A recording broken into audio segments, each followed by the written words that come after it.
So, Alex, where did you first learn the importance of integrity in your own life, and why do you think that it's such foundational for leadership? I mean, especially in today's world.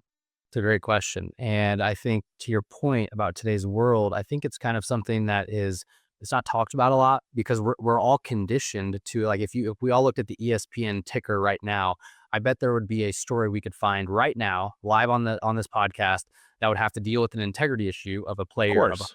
of course, right? And so I think we're so used to that.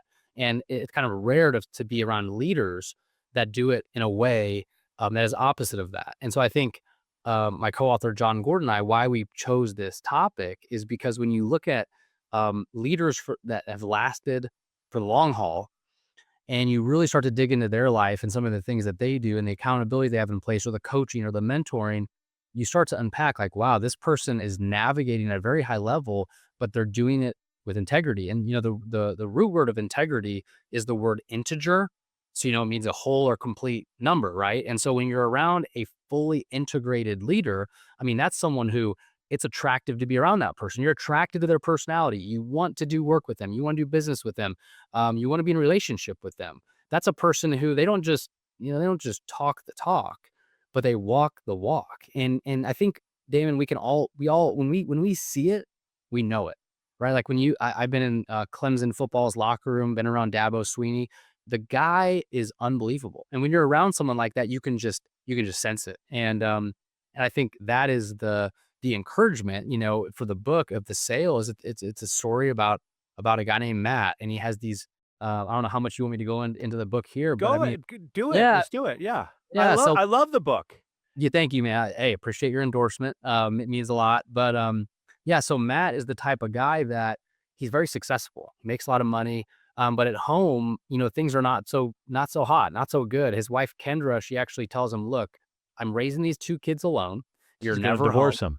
Yeah, and exactly. She ultimately says, "Look, if you don't change, like we're getting a divorce, right?" And she says, "I need you to provide." And his response to her is pretty arrogant. He says, "Provide." He says, "I make more money in 1 month than the average person does in a year. Who are you telling to provide?" Right? That's his response. And so things at home are not good, but at work, as you read about, things start getting better and better. And he's in the aviation sales industry, very lucrative industry, and he gets the chance to make the sale of the lifetime. This sale would bring in $72 million of revenue for his organization, which is a lot.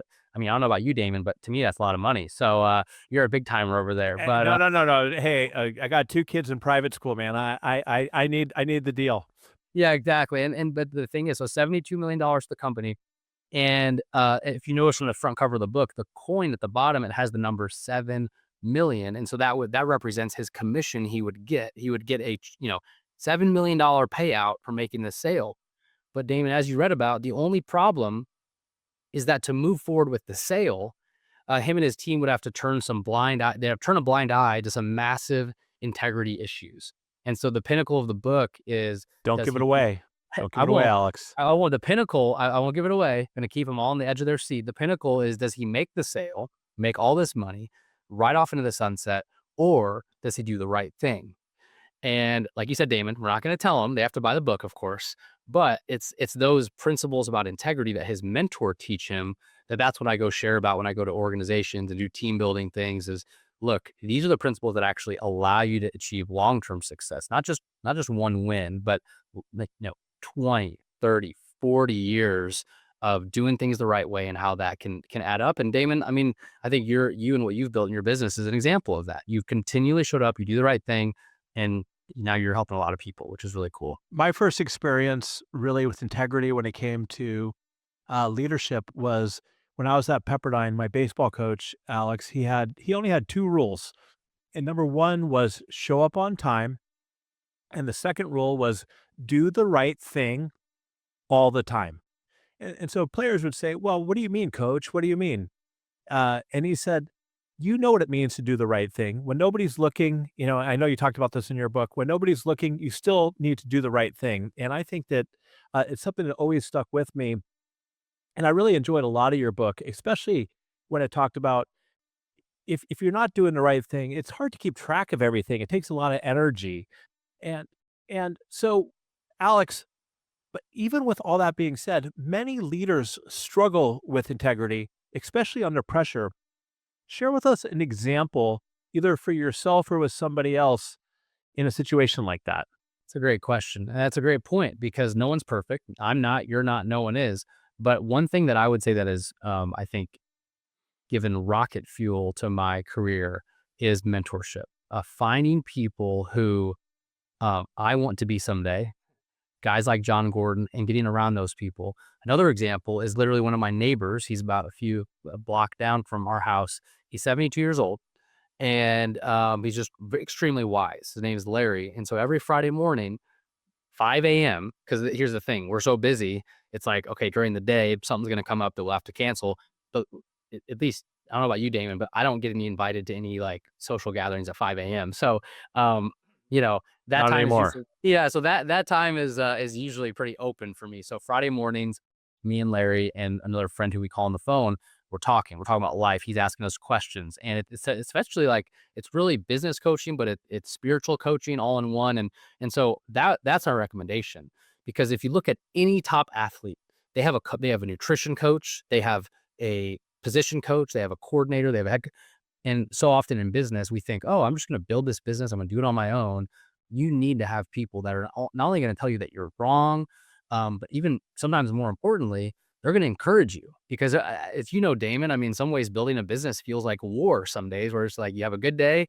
I heard Elon Musk say building a business, owning a business is like eating glass. You know, it's like every day at, when you build a business, you're then working with all the big issues that get to you eventually that you have to deal with. And so I think having someone who's older, who's wiser, who has more gray hairs than I do, I'm starting to get a few of them. I just turned 32. He has a lot more gray hairs than I do. That has been huge because we're not perfect to your point. And under pressure, we will make decisions. But here's what's cool. Him being like a spiritual coach, I actually bring in business, not only ideas, but just situations and get his perspective. And so I've kind of referred to it as, what he calls the business advantage because it really is an advantage in business when you have someone who he doesn't really have a horse in the race. He doesn't ultimately care on some of the decisions I make, but he cares about me. And so he's willing to invest in me. And that would be my encouragement for anyone, whether you own your own business, you're an employee, it doesn't matter. You need to have someone who's older, wiser, who you're constantly just in communication with, who you can bounce ideas and just be encouraged by. And so that would be my advice, man, is just find that person. They don't have to be an expert. They don't have to be a whatever, someone famous, but just find someone and that you look up to, that you can trust. And I think that's really helped me in my career. What is a situation in your own life where maybe you kind of make a decision around integrity? Like, hey, this is the right thing to do, but maybe you thought about maybe not making the right decision, but you ended up going for it. Yeah, it's a great question. Because I feel like in some ways we're faced with integrity situations every day almost. I one of my first ever speaking engagements was in 2018, and I remember the CEO of this car dealership. He said, Alex, what's more important, uh, modeling integrity or talking about it? And I paused for 1 second and I said, both. That's the only way I knew how to answer it because it's like you have some people who just talk about it, but then everyone behind his back is going, well, he doesn't really live that. But then over here, it's not just enough to talk about it, never model it. And so I think something I can think of specifically, I guess, is just, like there's been times when I've done speaking engagements where I've gotten like overpaid or and so in that moment, you're like, wow, if I kept this an organization paying me, they would never know. But it's those moments of just sending the email and saying, hey, I think you overpaid me, or hey, where now I can rest easy at night because to your point earlier, I tell people all the time, it's like, even like take a white lie, for example, you think, oh, this won't affect me. This doesn't affect anyone else. Well, it's almost like, imagine, I don't know if you can, Damon, can you juggle? Kind of, not really. I'm not good. Okay, so I'm pretty decent. I'm not trying to brag here, but I'm pretty good. So if I had them with me, I would show you. But imagine, a tennis ball is like just one white lie, and I start throwing that tennis ball up, right? And it's really easy to maintain, right? But then I add two, and this is a demonstration I do when I speak to companies or teams. Then I get to three, and I can keep going. I go under my legs, go around my back, do all this stuff. You But I are say, good. But I say this is what happens when you when to your point earlier, you have to keep track of all these things. I grab 4 and I can juggle 4 for about 5, 10 seconds, but then after that, what happens? It all comes crashing down. And I think that right there is the core of the message that I have for business leaders is look, you might have gotten away with something here, something over there. You told this person's, but eventually, to your point, it catches up to you, or it's just stressful. Like why give yourself the stress of like, well, I lied to this person. So now I have to remember what I told them. It's like if you just live in a way that you're like open and you're transparent, and again, no one's perfect, but if you just live in a way that your yeses are yeses, your no's are your no's, and you're transparent and um, congruent in what you do, I think it's a little easier. I think it's more of a simple lifestyle. Maybe it doesn't sound as good when you're out at some event and someone's like, "Oh, tell me about this," and in that moment, it's really easier. Like, man, I could make myself sound better right now. We're probably all guilty of that in little ways, but it's like, you know what? I would my encouragement to people is like, just next time you get in that conversation, just see how it goes when you kind of just don't make yourself sound as good. And I think that's just a practice of humility and not to talk bad about yourself, but it's just like, I don't want to try to even position myself to act like I'm someone who I'm not. You've got me bought in. You're talking. You've convinced me that I can't just be endlessly resourceful and resilient and like, well, I'm special. I'll just work it out, and I can't hang my identity around being other people's rock all the time, or I'm really going to set myself up for failure.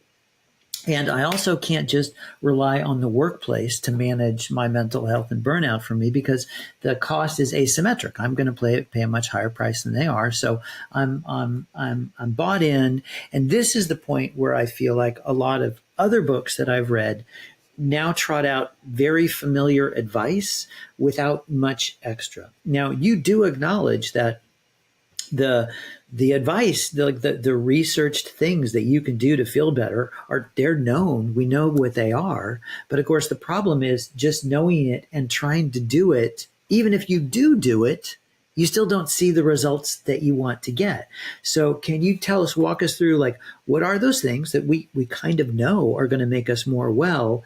And then just start to get into your approach for how we make this more than just those New Year's resolutions that we don't do or we do and feel like they don't work and we give up. I know. We've all been there, really, about so many things. Yeah. And in the show notes, I'll send you, Darren, a link to worksheets that are free. They're on my website. You don't even have to have the book to use them. They're so self-explanatory. So if you feel like, just playing around with these exercises, that'll be very easy to do. So first, yes, the pieces we know from research, and I as I will say this often, if I am with an audience, I say, okay, so let's list these things, and they will get there. It's very easy, but just to save time, we're looking at exercise. Yes, 3 types: cardio, strength training, meditative type activity like meditation, yoga, tai chi, all of these beautiful things. Second category, they're not in that order. I'm just naming them that way, but would be nutrition. Very direct impact on our resilience and psychological health. We tend to think it's just physical. Absolutely not. Strong impact. And we'll see even more of this from the research in the next few years. Sleep, we do want 7 to 8 hours. And then spending time in relationships with people with whom we enjoy spending time with. And there are others: time in nature, volunteer work, if you're spiritual, investing in your spirituality, many others as well. So we know what the things are. We usually trust the research. It would be great if we had them. We don't have them because the schedule is full or overflowing. So it's hard. So what I'm saying is we need to be strategic. And here's the parallel, right? So in a business, if you and I, Darren, we're in a business together and we just had a great idea for a new product, would we just say, oh, we have a great idea, a new product, let's launch it?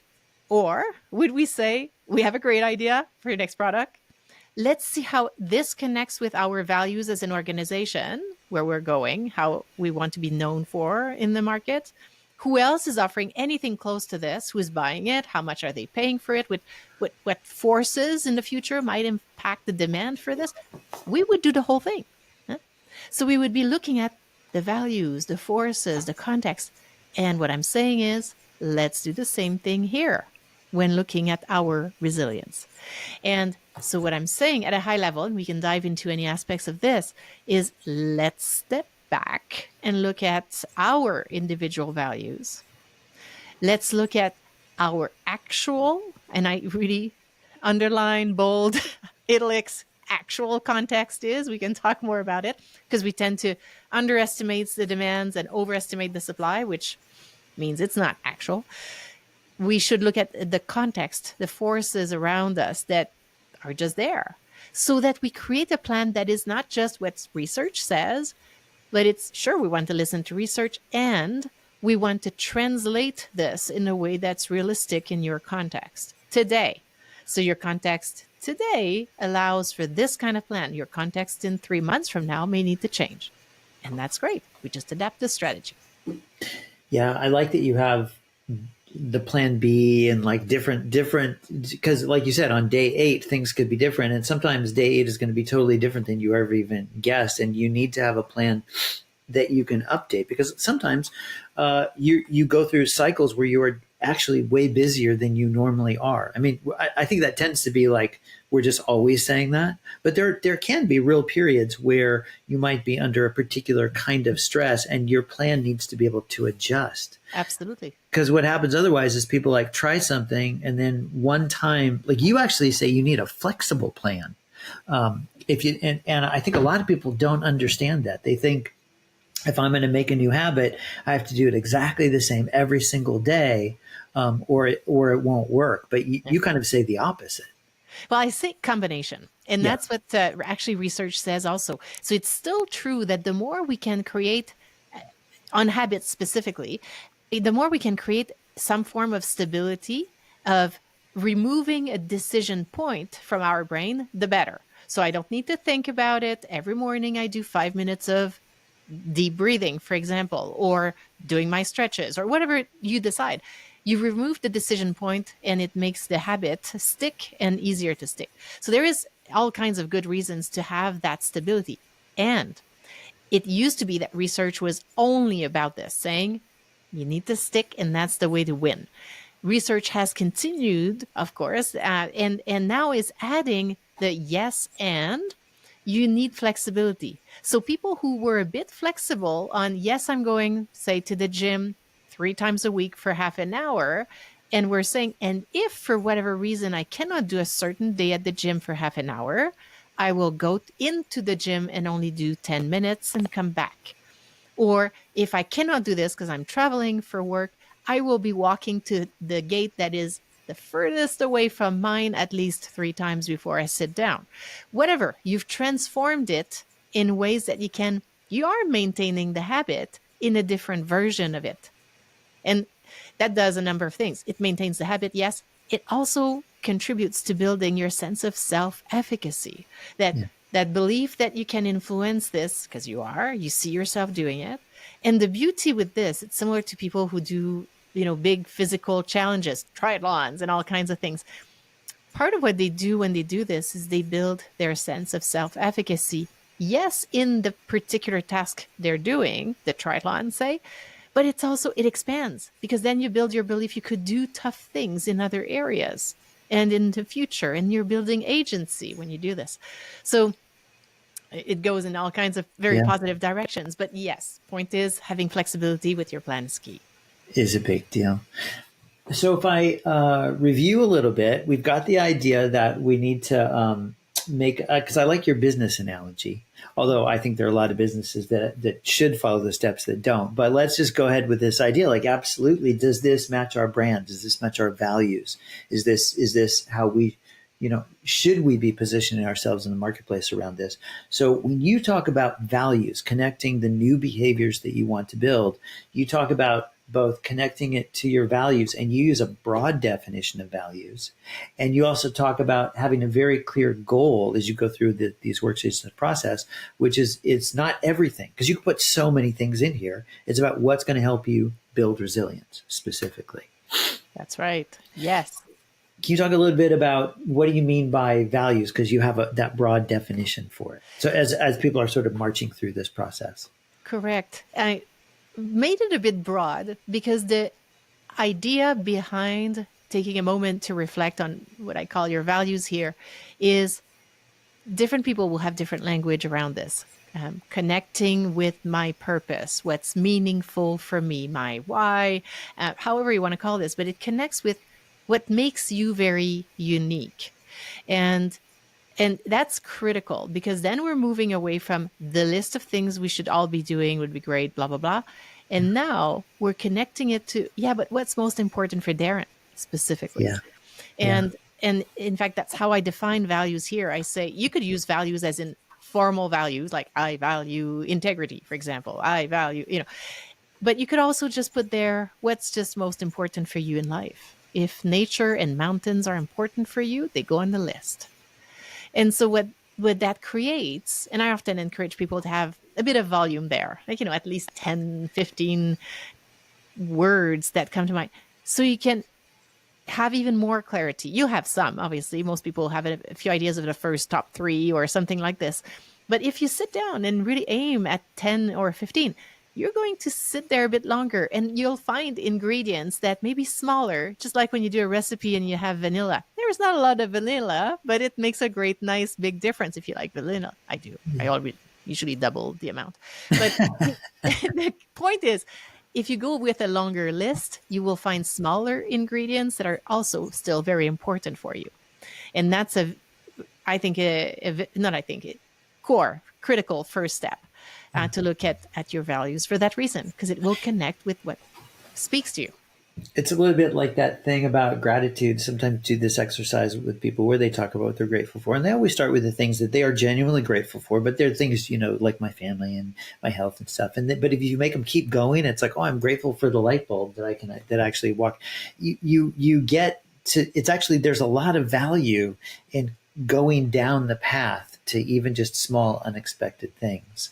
And not just, it kind of surprises you into appreciating things in a fresh way. So that reminds me of similarly. But it's so true. Anytime we stay a bit longer in the reflection, we're going to find more. And the more that we find is often the gems, the colors, the nuances that get us to something even more unique. So I think that's what you see in this exercise on gratitude. And I think you're right. That's a bit of how you get to a deeper degree of richness if you take that time, which again, I'm not talking about hours. We're talking about just stay there 10 minutes as opposed to 30 seconds and you'll get it. Like I often say, seriously, this book you could read in from one coast to the other type flight. If you're staying on it, you'll get through the book and be able to actually do the exercises and get out with your plan. Yeah. So I'm looking at my resilience plan now, and a couple of the things that I think would be good for the listeners to hear is you talk about you got your priority values list. You also talk about the supply demands inventory. Again, we were sort of bringing business in and just thinking of it in this very practical way about supply and demand when it comes with your energy levels and your resilience. And then you talk about the quadrants of context, and you use all this to build a very simple pillars formula. Can you walk people through that just a little bit? Yes. So high level, we do our list of values that we were talking about. That reflection on sources of supply and demand, again, distilled it to something very doable, practical, table, 2 columns, demands column, supply column. You're listing what's in your context there. And I guide you through making sure we catch your blind spots, where you're going to disregard or overstate or whatever. Very realistic in the current context. And then the third tool that I've brought forward just to help us make sure we see the overall current context is it's a version of a SWOT analysis. In business, we would do a SWOT, meaning we're looking at strengths. So for S, W for weaknesses in the internal context of a business. And in the external context of a business, we would be looking at the opportunities and the threats in the environment. So I've translated this for us as individual. So for you, Darren, currently, what are your just natural personality strengths that are helping with your resilience? Let's say you're interested in it. So it's natural, it's easy, you're Yeah. that guy. Okay. Yeah. And weakness, maybe you get interested in so many things that you say yes to everything. It's becoming a challenge.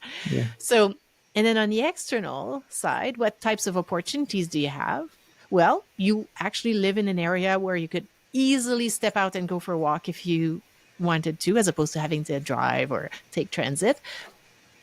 And maybe a challenge in your current context is that you actually receive more demands than is actually possible, and you're not clear yet on how to, which ones to say yes to or no, so you're stuck. That would be an example. But you're doing that analysis with more than one example in each quadrant, but it gives you can see, right? Even now, as we start saying this, we get a better sense. And I even invented all this, everyone. I did not ask Darren in advance. So just, Yes. Yeah. We're pretty close, but still. Yeah. But, I picked these because, many people I work with also, and myself, have experience. But once you have this, then you can identify 3 directions that would be logical, that would make sense for you to invest in. And then I usually say 3 because we don't want more than 3 to 5 pillars usually in a strategy, and then actions for each of them. And that's it. That's great. And that is, again, one of the things that's so nice here is that, I mean, it's elegance, right? Anytime you develop a formula that's good, you want it to be kind of E equals MC squared, and that there should be kind of a simplicity and an elegance to it. So this does have that.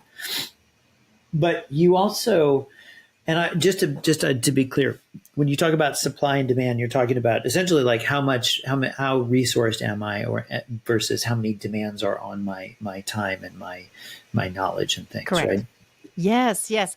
Very much looking at not just the work ones, not just the ones you don't want to have, the big picture, so that, because the overachievers will minimize how many demands they have. They'll say, oh yeah, well, that doesn't count. Of course, I'm going to help my friend who's leaving a relationship. It goes on the list. Yeah. And then on the supply side, they'll say, oh yeah, I'm that person. I go for walks with my partner 5 times a week. Great. How many times last week? Oh, well, last week things happened. We didn't go. Yeah. Oh, well, it doesn't go on the list then. Yeah. You even talk about how the demand can be something is like really great. Like you're seeing a bunch of friends, like you like to see people and you're seeing a bunch of people all the time.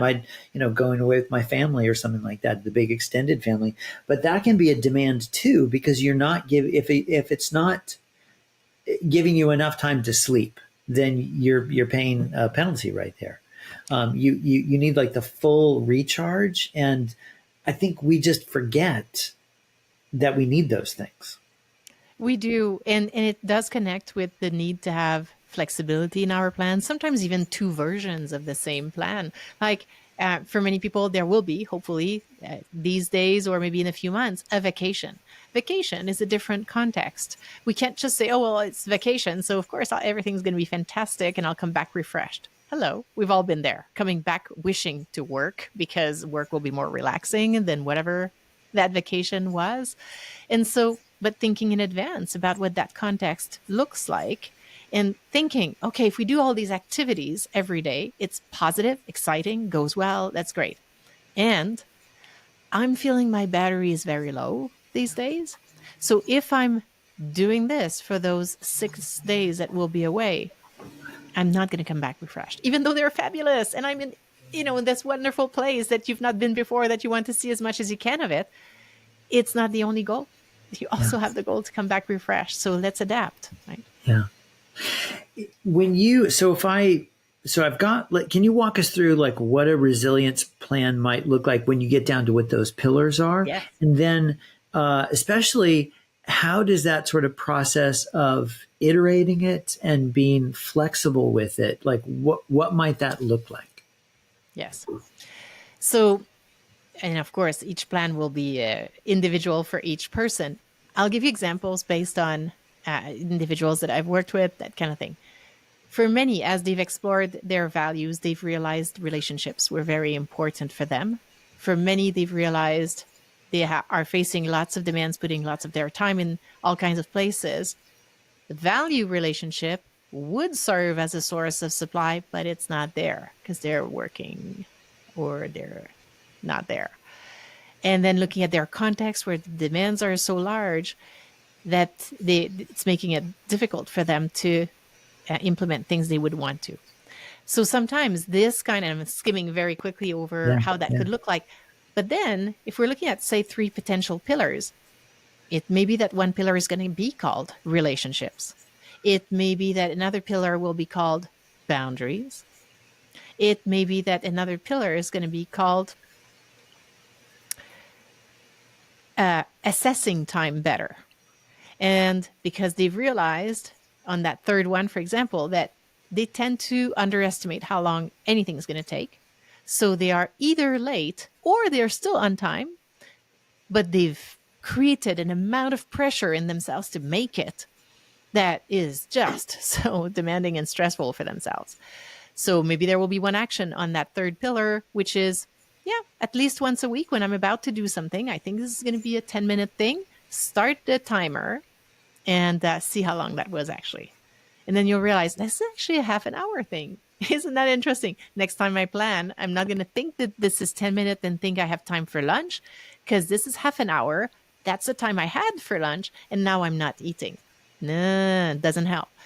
On the pillar and where we call it boundaries, for example, maybe, yes, I'm wanting to be very responsive to my team, and I value relationships. And I've noticed that when a family member calls me, or I'm in interaction with family member and work calls me outside of work hours, and I'm not, say, on call for crisis, but they're just calling me, I tend to pick up.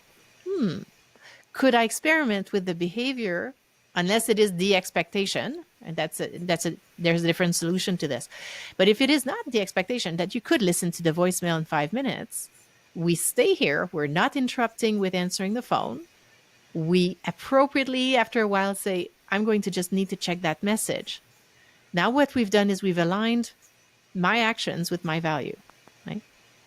So that's an example of a good boundary. And on the relationship front, it depends on each person's individual context, for example, but I don't know, is there an opportunity that if you're working from home, not in a Zoom meeting or a podcast with Darren, and so therefore your door is open or, cracked open, and a family member comes in, can we, I don't know, get into the habit of standing up and stepping outside of the office to have that few minutes conversation, as opposed to fingers still on the computer, hello, having a conversation. Yeah. If we value the family, that kind of action tells them they're number one, gives you the context to be fully focused, as opposed to corner of your eye still seeing what's coming through here. Yeah. And you've aligned your behavior with your values. So simple. See, none of these things take a lot of time. They are aligned, and create your plan. That is one of the things I really appreciate. And I think people don't fully understand. A lot of these actions are quick. I mean, you have some actions in there that are literally like a 30-second action. Yeah. And I think people even don't realize often, I'm going to start running and I'm just going to only run, half a mile. And you get out there the first day, I feel great. And you run 2 miles. You're actually kind of hurting your plan by doing that. You want to build things in small chunks and let it be a small chunk, and start to realize the power of those small actions and how they can add up. And it makes it much easier then to adjust when suddenly the context for you changes. Yes, you do want to slow down that tendency to always do more faster kind of thing. Yeah. And a way to think of it is that, let's say you've done that first step, it went great, that was easy, you feel good, great. The reality, if you've done your thinking about your context, is that your days don't look exactly the same every day. As you are in a leadership role, especially the junior leadership roles, you're bombarded by demands by your team all day, every day. That's what you do. It still is to some degree as you progress in different leadership roles, but definitely as an early manager, early leader, that will be very much part of it. So then your task number one is not to do this thing longer or more often. It's to get to a point where you can sustain it no matter what. Yes. That's what you're wanting to do first. So it stays even in the waves of demands that are coming in all day, every day. Now do this first. maintain it for the next few months. And in a few months, evolve your plan, yes. But for right now, just let it be solid while the context goes through its changes. There's something very empowering about that idea, because I think for many of us, we're just looking, I just have to do all this to get to this level. And then once I get there, I'll figure it out. And you're saying, no, no, no. From the very beginning, build something that's sustainable, that you can maintain. And it doesn't mean that you won't show up and be a star team player and a great collaborator and, whatever that new word for rock is for people that we want to come up with. But you can still be that person, but you want to build in longevity, something you can Yes. maintain right from the beginning. And it's a different approach, and it's a less desperate approach. It's kind of a very empowered way to think about things. Empowered, yes, it's a word people use, and grounded, and people will say that too. Freeing others, I've seen this as well. Yeah. And you could see it, right? Even talking about it, you're like, yeah, look, it's you Yeah. can actually do this. Yeah. If you do this, you will see yourself doing it, which brings us back to our self-efficacy. And yes, that sense that, especially in a context where so many things are changing around us at various pace, and all kinds of things happening, it's important to make sure we do take the control where we have it. It's in our hands. And so we do want to invest in this. Yeah. In so many ways, Mark, it feels like the book, as you wrote it, is pointing towards the almost what I feel is like the most important, or maybe even your favorite part of it, which is leading yourself. But you didn't start with that piece. No. You started in a different direction, but this is, I mean, everything is just comes from this beating heartbeat of your model. Can you talk about your decision to do it this way and why this piece, leading yourself, is so important? I am the only one who thought leading yourself should be last. The person who locked me in the room with the sticky notes said up until publication date, she's like, you have it all wrong, Mark. I'm like, no, I don't. I do not. This is exactly what's important. Because if I tell you to go work on yourself, what do you get? There's like, I don't know what you do to work on yourself. You got to be out in the world rubbing elbows with people. You've got to put yourself in situations so that you're called to something. So at the beginning of the book, I talk about Boyd Vardy, who wrote a book called The Lion Tracker's Guide to Life. And he talks about how, when you're out in the bush and there's a lion or a jaguar, 5 feet from you, your nerve endings are standing on end. And surfers talk about being in the surf and like, oh my God, just being alive. Like, yeah, sit in a boardroom, stand in a boardroom and speak your truth. It's different than everybody else in the room. Same thing as the leopard 5 feet from you. Disagree with your CEO. See how you're feeling, right? That's jumping out of a plane without a parachute because you don't know what's going to happen, right? Have a vulnerable conversation with your significant other. Oh my God, like that's living. So leading you, once we get to leading you, we've already started seeing how we respond to criticism, how we respond, where we're triggered. We start to see what our personality types are. We get to leading you. Now we look at the tools of, okay, how do we get ourselves untriggered? How do we ground and center ourselves? My favorite thing in the book is the person who's grounded and centered has the power in any room that they're in. I highlighted that quote. Yeah. If you see, if you're in a room and you see someone who's calm, cool, and collected, they win. My older son, he and I butt heads politically, and like he's so intellectual and thoughtful, and we'll start having an argument, and I'll just end up with just because, and he's like, "What are you getting all upset for, Dad?" I'm like, "Oh, he won again." Like, so if you can stay calm and you can stay grounded and you can stay centered, you can own the room. You know what I as you're talking about it, what I love about this idea of putting it towards the end is that it emphasizes that the point isn't just you, it's other people. It's like you start with other people, and that's how you test the parameters for how you work on yourself. The other way around feels like, hey, you, more you, let's talk about you.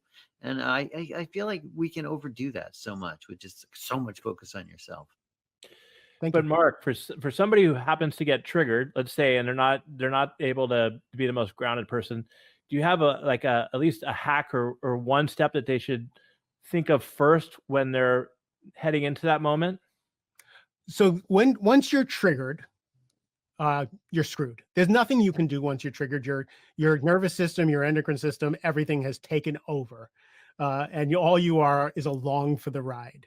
Just fill my dishwasher wrong, and you'll watch me, have to work through my own stuff with, like, the plates go this way, like, and I can talk about it all I want, that I shouldn't be upset about the way the dishwasher's loaded, but I am.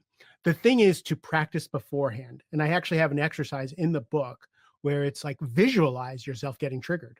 Like, when you get triggered, do some triage, go do an after action report on what happened, what pothole did you step in, what did you make it mean, and how did you get yourself triggered?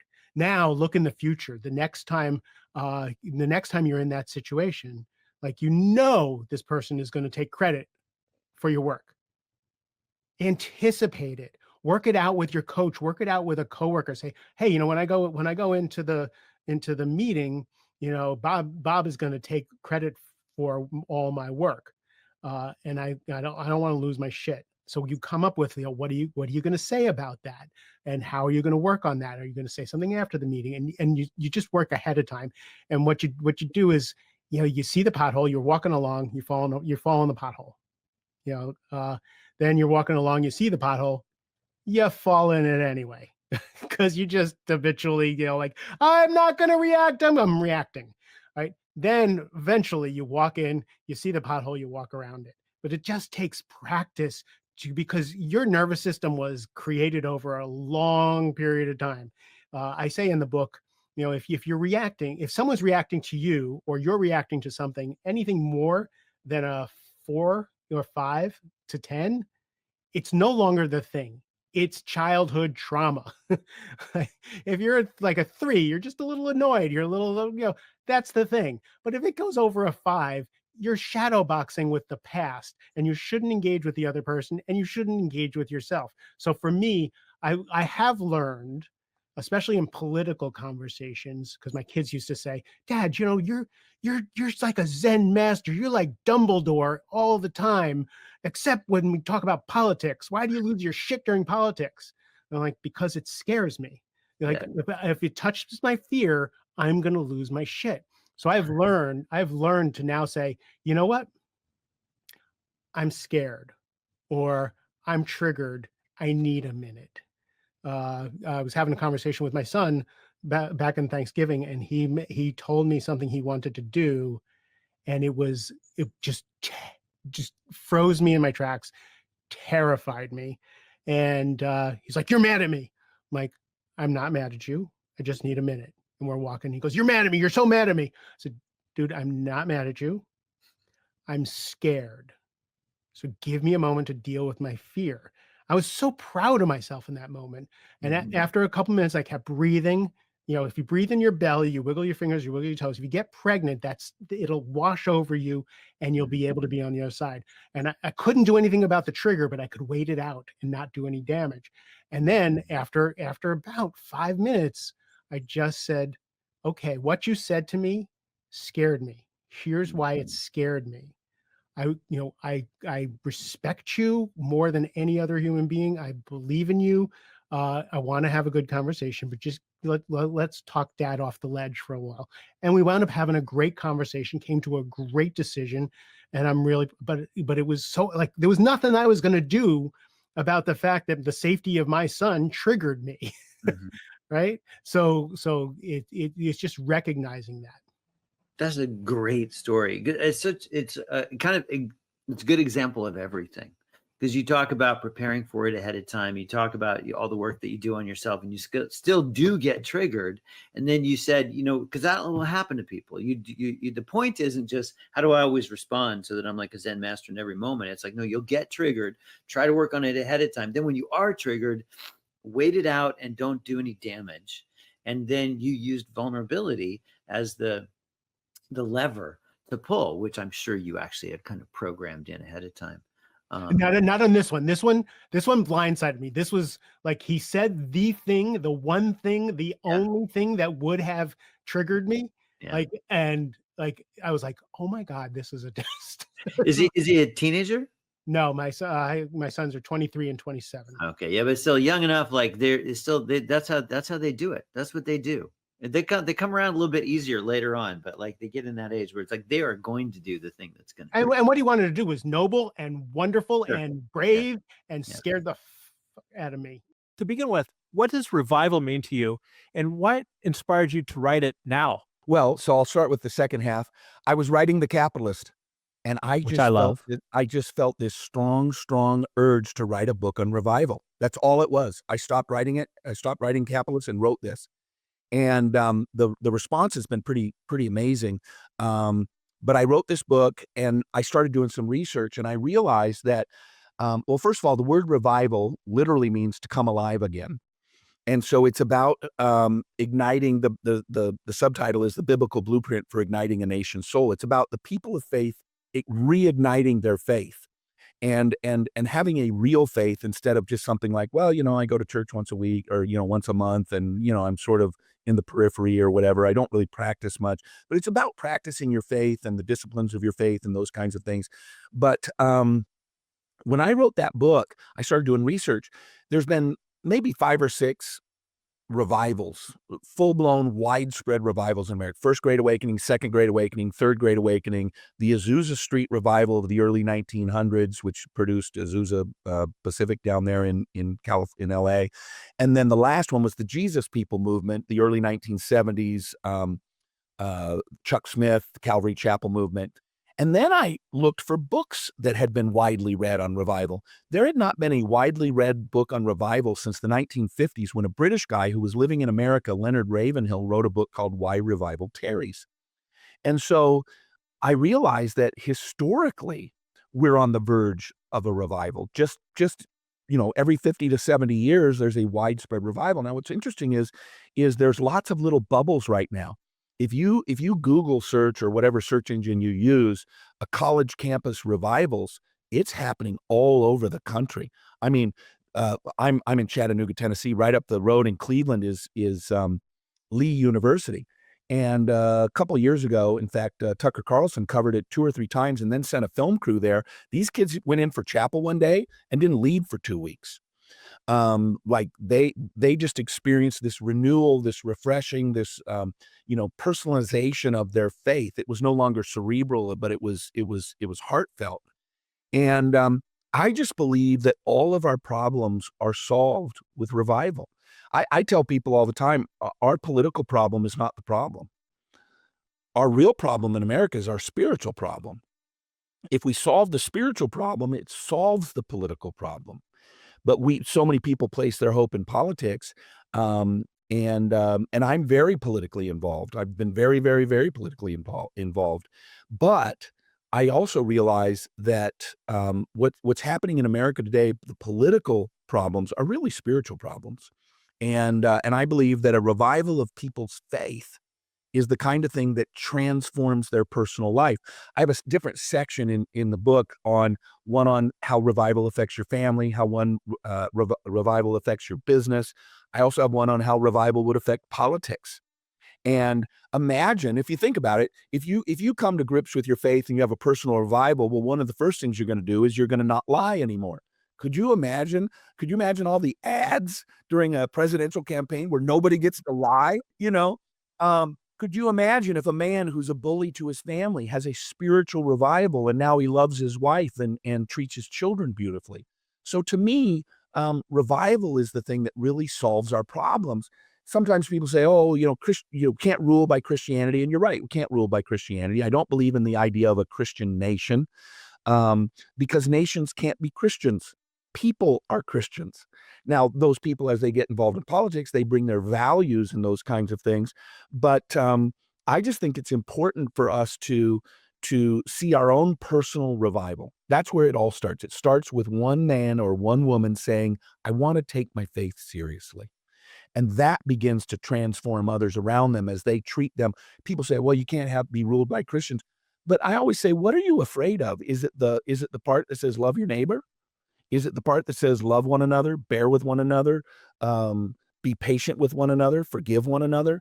Like, what are those themes of a vibrant faith that people are so terrified of?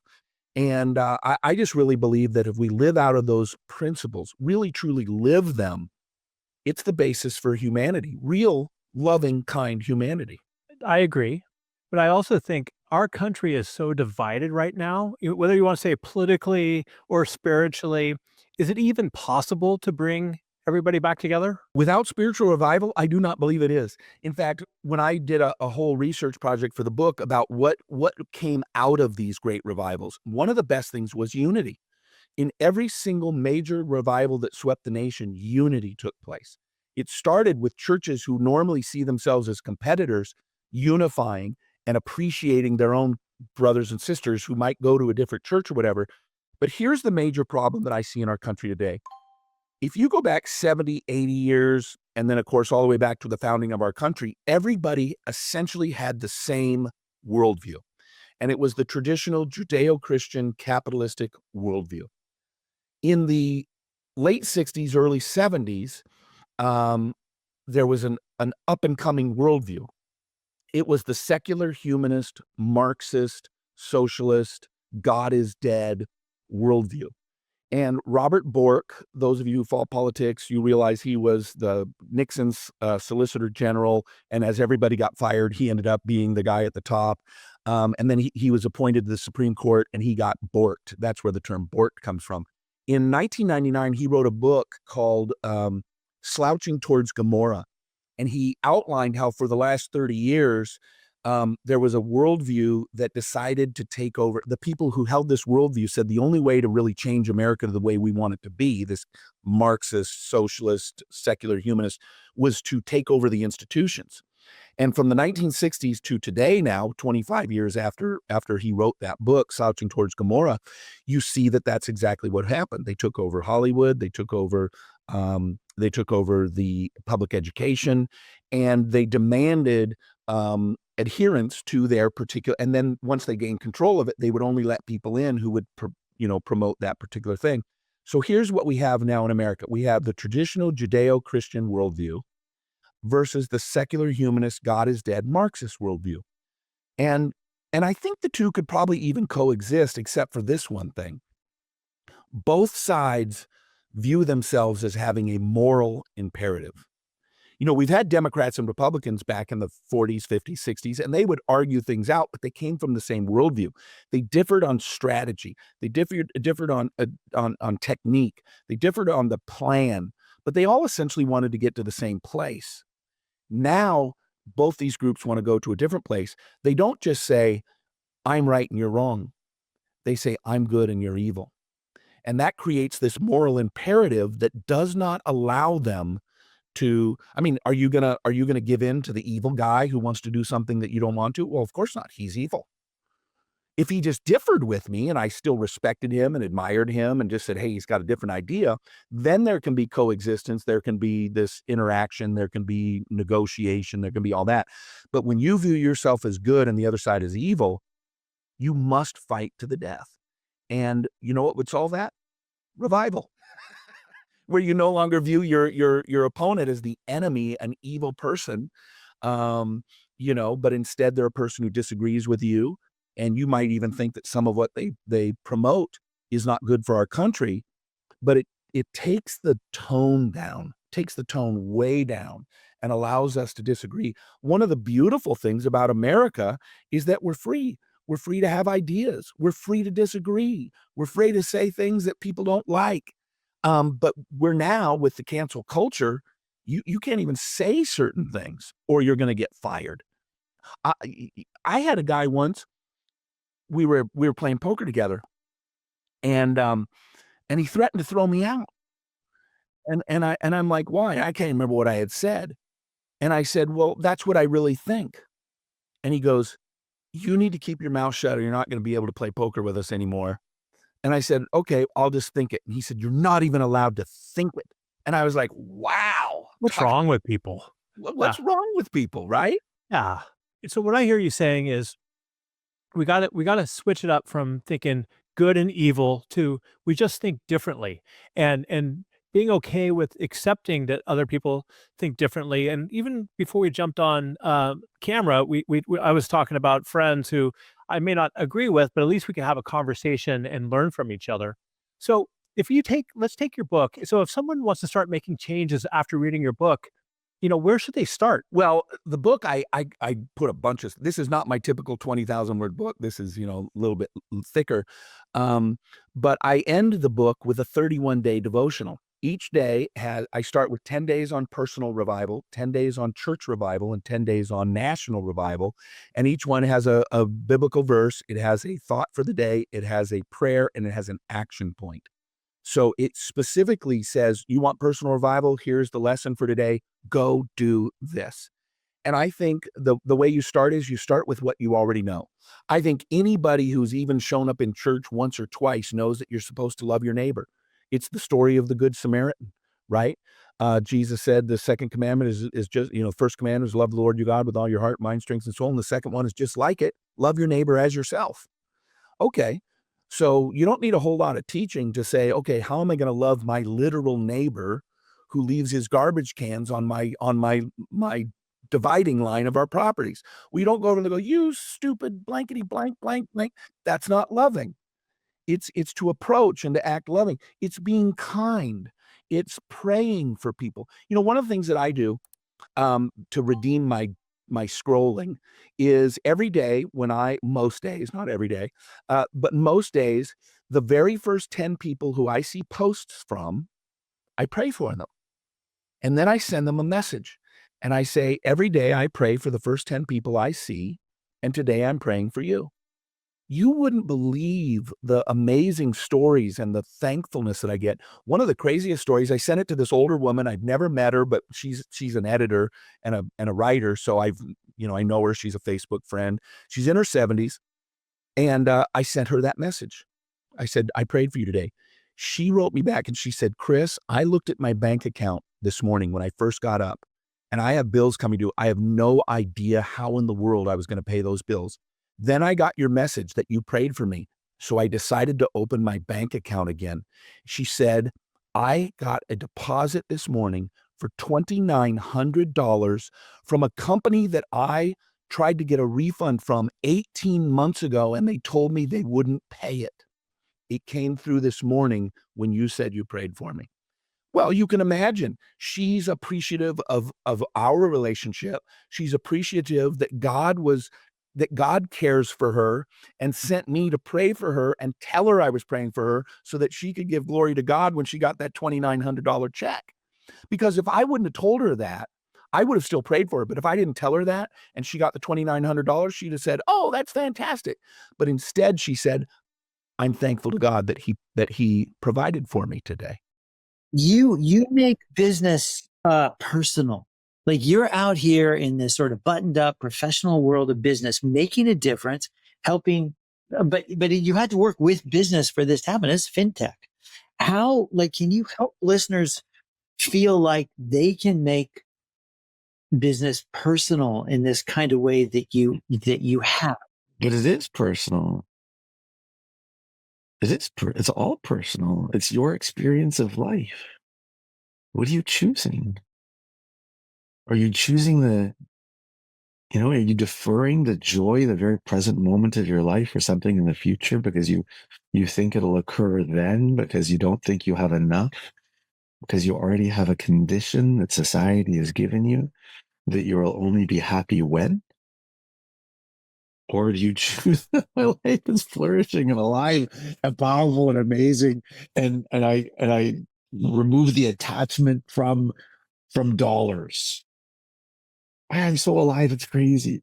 And the more alive that I am and the more abundant that I am, it tends to attract more abundance. It's a beautiful thing. It's remarkable. And there's winning and there's winning and there's learning and winning and learning and learning and winning. And it's all beautiful. It's remarkable. It is your life journey. Like you get to choose it now and be alive. And I can tell you that the more of your being that you are, the more alive that you are, the more aliveness you have, the more people want to be with you and do business with you and trust you. And there's an essence of love in it. You can't give that you don't have. And when you've got that sense of love and being and presence, that's the richness that you share. That's ultimately the hope of it all. And so you get to have it now. But what are you waiting for? I get it. I get it. I get it because we struggle and we think, oh, if only I can have this or that, or I've got to prepare my kids and things, and I do that, and oh, my mother-in-law is sick, and stuff, and oh my goodness, and everything else, and we feel an overwhelm, and I got to make payroll still, and oh, my receivables are high. Oh my goodness, what's going to happen? What's it going to mean about me? Am I a failure if I don't collect the money and I can't make payroll? What will happen? I get it. I get it. I get it.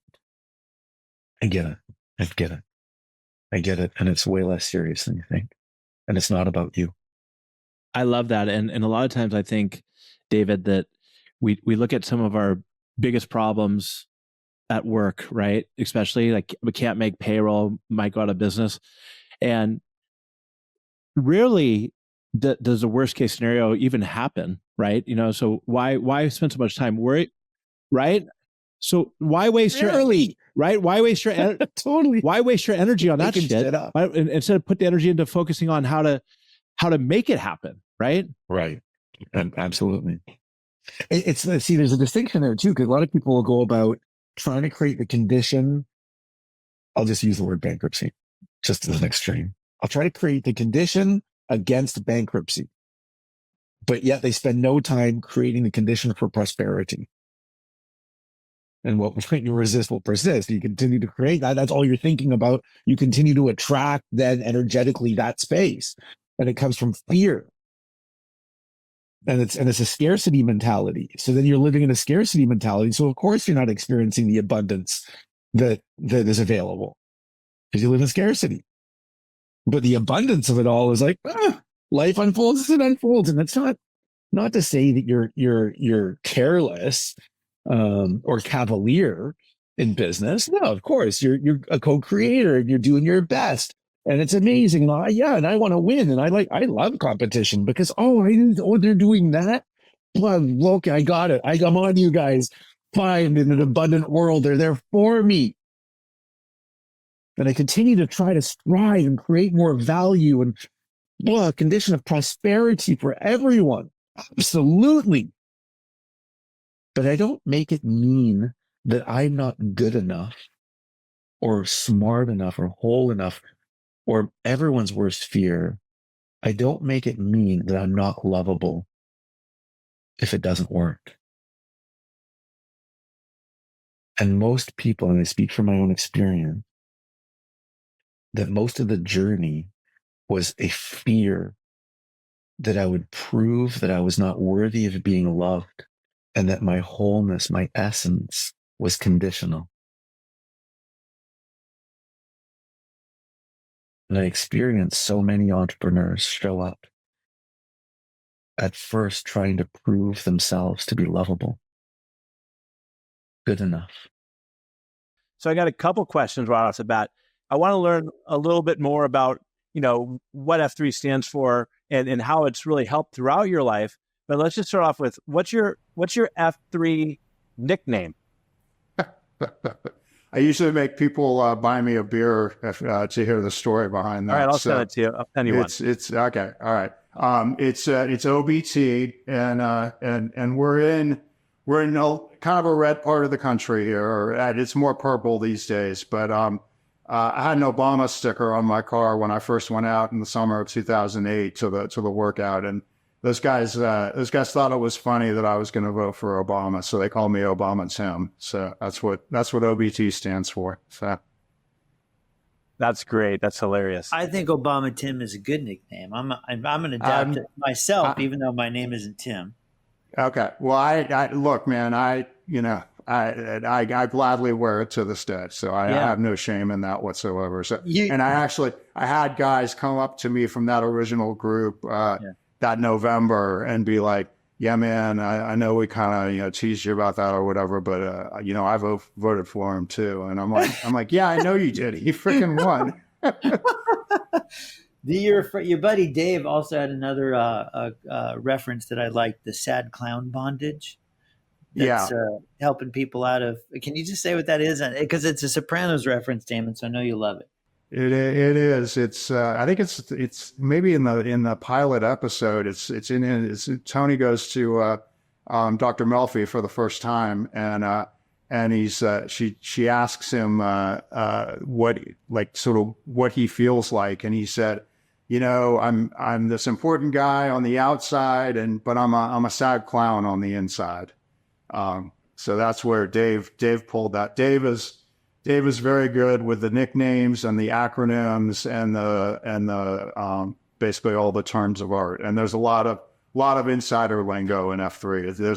It's all very tribal. Everybody gets a nickname. Everybody, and you have to kind of learn the inside language. We call exercises by different names than what they're traditionally known by. So it's very, very much an insider thing. But the sad clown thing, I have to rein guys in, or used to have to rein guys in, because they wanted to be like, yeah, we're going to go out and tell people that they're sad clowns, and that's how we're going to get them to the workout. And I'm like, that's not marketing 101, guys. You don't tell somebody he's a sad clown and that's why he needs to post to this workout. So,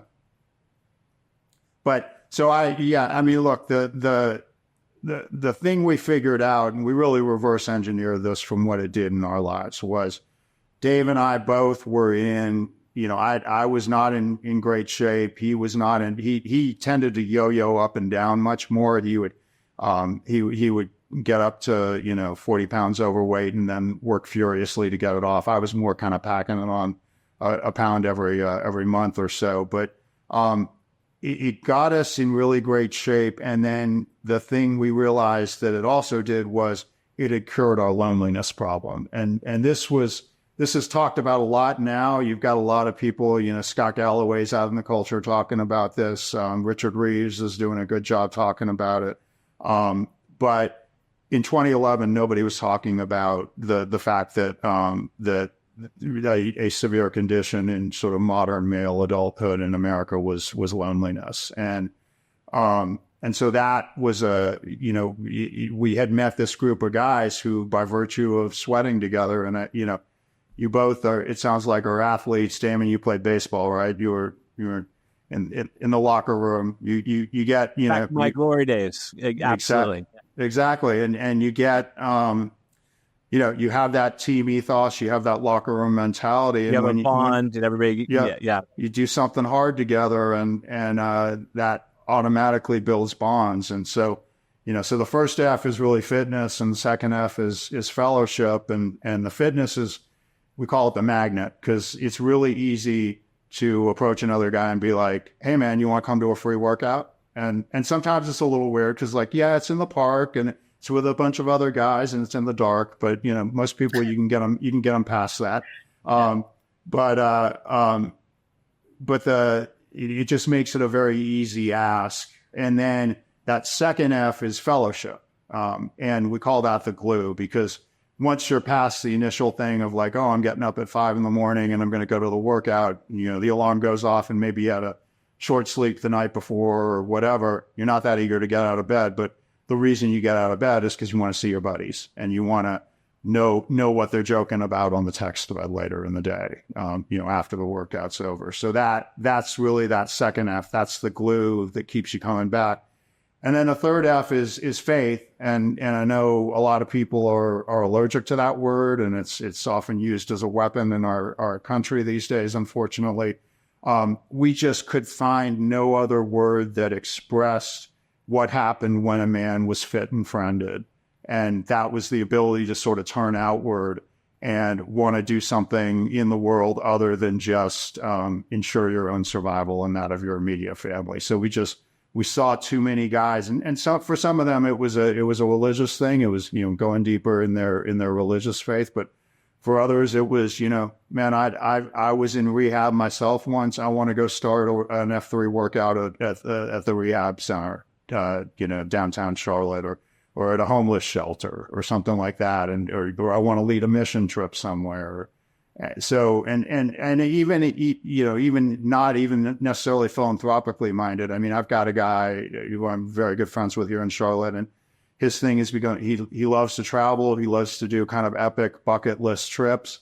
So, Dozer organizes guys to go to, hike rim to rim to rim at the Grand Canyon. I did that with my son a couple of summers ago. A bunch of us went down to Patagonia and did the W Trek, last November. So, and that's his thing, and that's kind of his faith. So it's just that outward turning. So those are the three F's, and it's open to men of all faith and no faith. And I often tell people, if my total addressable market is 50.2% of the world's population, and if I have to lose 7.5% who won't touch it because the word faith is in it, and I lose another 7.5% because we're not praying to their specific God, that leaves me 85% of 50.2% of the world's population. I'll take that for a TAM. A question that I wanted to get your perspective on, because commonly the things that we know can help us with resilience in that sense of kind of like burnout and just being well, is those four things of physical activity, nutrition, time with people you enjoy, and sleep. And it's really those four. Like, that's it. But even though we know it, we're still not doing it. So what advice do you have for people around the bedrock of resilience in that? So I was interviewing Harry Kramer. Harry Kramer's former chairman and CEO of Baxter Healthcare and a professor at the Kellogg School. And I said, Harry, 40-year career, what do you know to be true? And he said, Simon, for the last 40 years, I asked myself three questions. These three reflection questions have become anchors. Question number one, how did I make a difference today? Question number two, how did I grow today? Question number three, what am I going to do better tomorrow? And it's those self-reflection questions that allow you to assess daily where you're going, what you can do better. John Maxwell says, consistency compounds over time. So when you consistently ask yourself those questions, self-reflecting, what you realize, you're just a little bit better than the day before. Just a little bit, because you challenge yourself. So what I hear you say with that, Simon, is that emotional intelligence, EQ, plays a huge role in resilience. Huge. Absolutely. Always reading the room, knowing where you are. A lot of my failure is I was emotionally clueless and I didn't get it. And after, you hit your head up against the wall a few times, my mother used to say a hard head makes a soft bottom. And I got it. Can you, to help put that in context for our listeners, can you share with us, if you don't mind, a story about where you could have been a little bit more self-aware? So I was working for a leader at Disney, Larry, who I mentioned earlier, and I had to submit a report to him at the end of the week because I'm responsible for P&L. I had to share with him what were the activities that our team was doing. And he would mark it up in red and send it back to me. This is too tactical. It is not strategic. And this might end up on Michael Eisner's desk.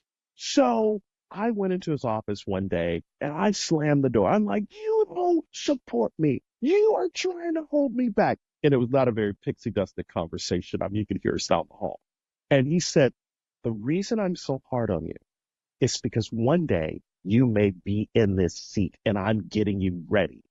And it was just like a huge epiphany for me. Like, okay, that's what this was about. So resilience is about not hold your hands. You're so wonderful. It's that tough conversation of the buddy, you're a diamond in the rough. I got to polish you a little bit. So when you're in the room, you can actually be in the room and stay in the room, and they won't just see you as an empty suit. So it was a huge learning for me, and I had totally missed it as to what he was really trying to do to help me grow. Okay, on another topic, are there really secret doors at Disney, and how do I get in one? I don't know.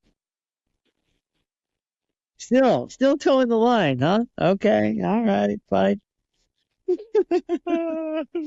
you have any keynotes coming up or ones that you've done recently that were particularly fun?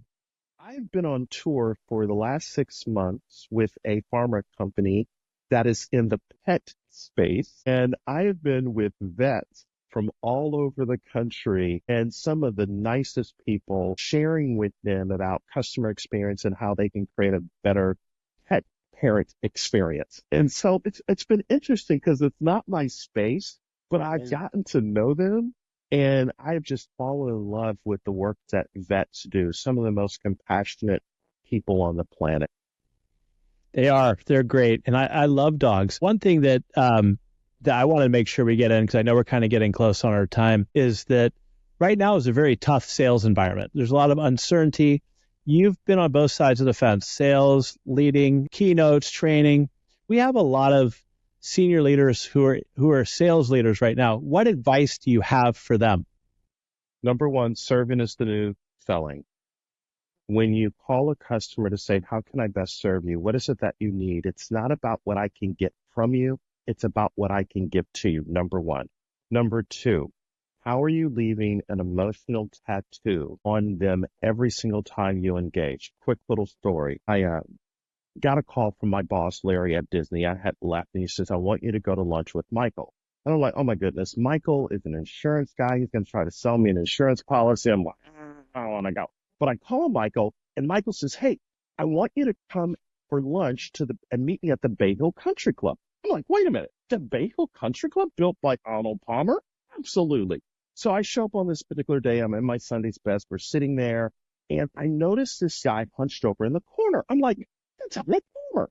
So being the bashful person that I am, I get up, I go over to Arnold Palmer. I said, hey, thank you for being a great American. Thank you for what you've done for the game of golf.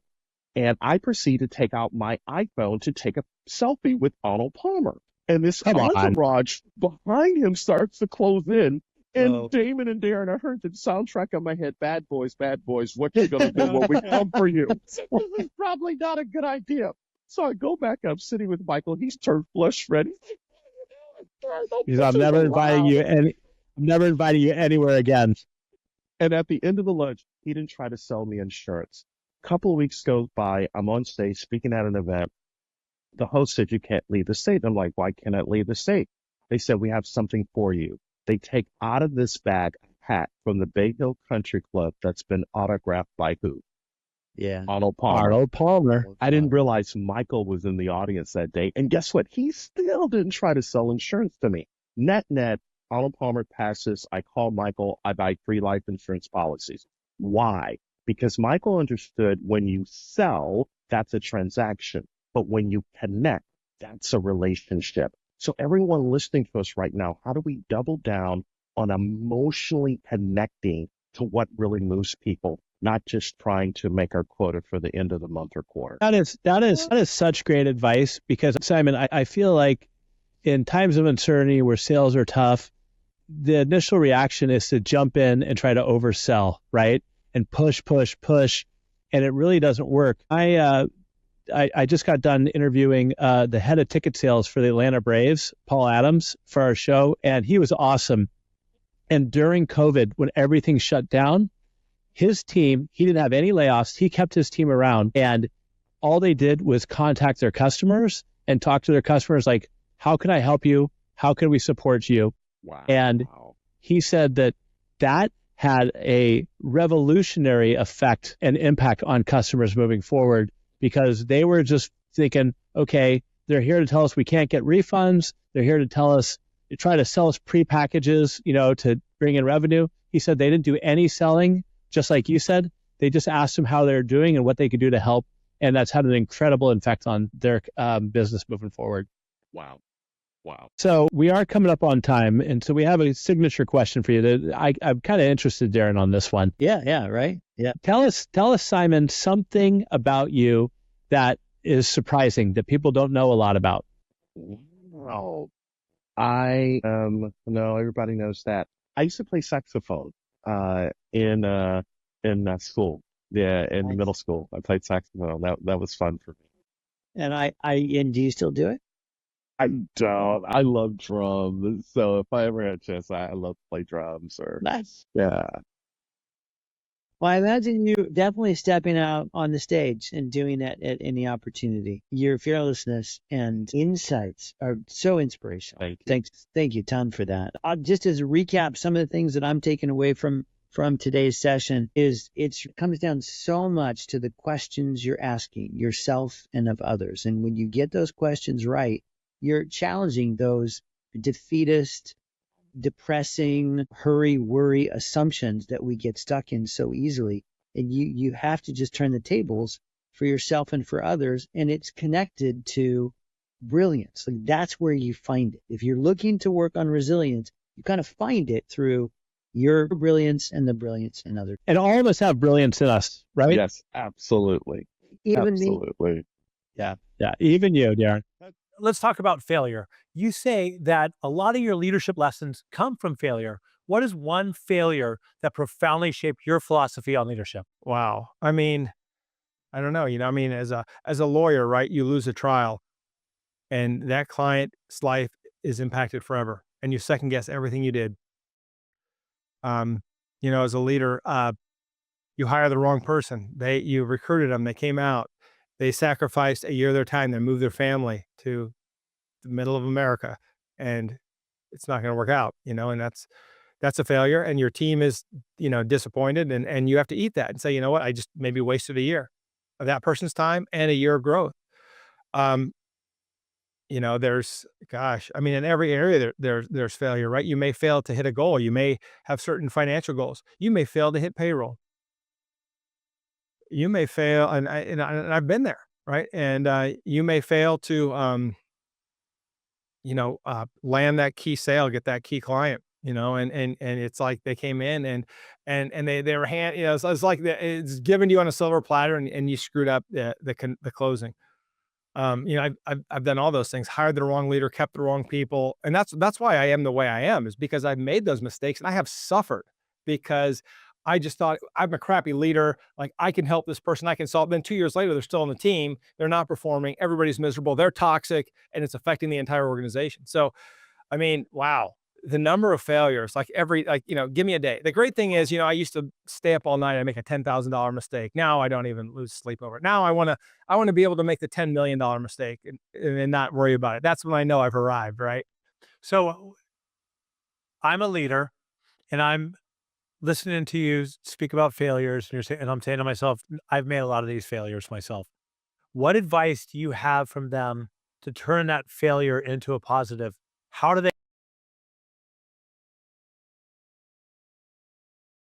Yeah, I mean, you have to beat yourself up, but not too much. I think it was in Tim Grover's book, Relentless, that I read this, where Michael Jordan would have an 11-minute rule where, like, after the game, he put a towel over his head and just, like, soak in the loss and everything for, like, 11 minutes or whatever the amount of time was. And then after that, it's okay. Here's a lesson. Let's move forward. But, I mean, you can think about, like, it's like, look, you're going to fail as a father. You're going to fail as a husband or a wife. You're going to fail as a teammate.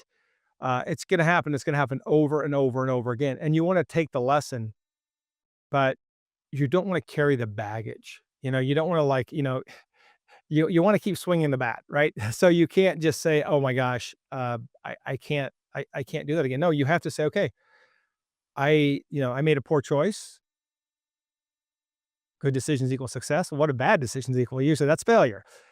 And, you're going to fail, but you learn from it, you fail forward, but it's how you react around it. Because your team's going to see you when you fail. Like, are you going to go cry?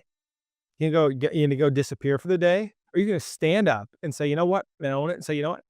This is on me. I failed. This is why I failed. This is the lesson I learned. Now we're going to move forward.